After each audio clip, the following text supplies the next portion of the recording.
هذا اللي يقول لك شمخة طالت. هذه اهلا اهلا بالباشا. تعال شوف يا عم، قابل بقى. قابل الكهرباء. كل يومين والتاني كهرباء فصلت، كهرباء قطعت، ماس كهربائي. ايه الحكايه؟ ترى هذا اللي يقول لك شمخت وطالت. ايوه هذا نفس البشر اللي تعطيه وي. سبحان الله. الله يعزك. يسوون على راسك الله يعزك يعني. يسوون على راسك شو؟ الله يعزك وانت تاكلها بخواشيك. كهرب شو داخل؟ خلاص ان شاء الله كلها ساعه ان شاء الله الموضوع يتحل. خلاص في بس ماس كهربائي بسيط كده وهيتحل ان شاء الله. هذا يقول لك شمخة طالت. هذا هو كل اسبوع وايرات، كل اسبوع ما ادري ويش. شمخة طالت هي. ها زين زين. يقول لك الصبح.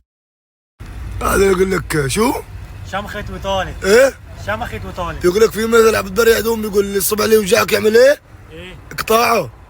انت ما خليتش حاجه يا راجل. انت تاني حرام عليك.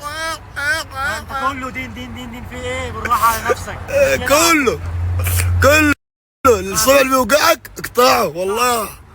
هذا اللي يقول لك شمخة طالت، والصبح اللي يوجعك يا حبيب اخوك اقطعه.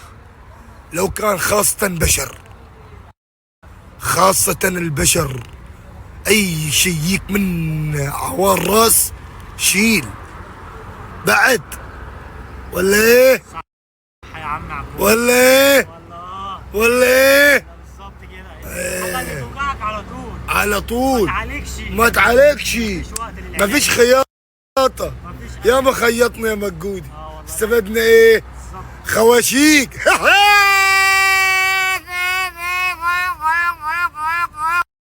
مرحبا بالجديد. يا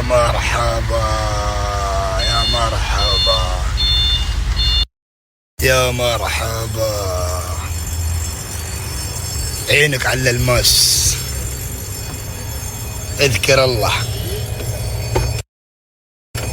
تشوف الجديد، شوف النظافة. الله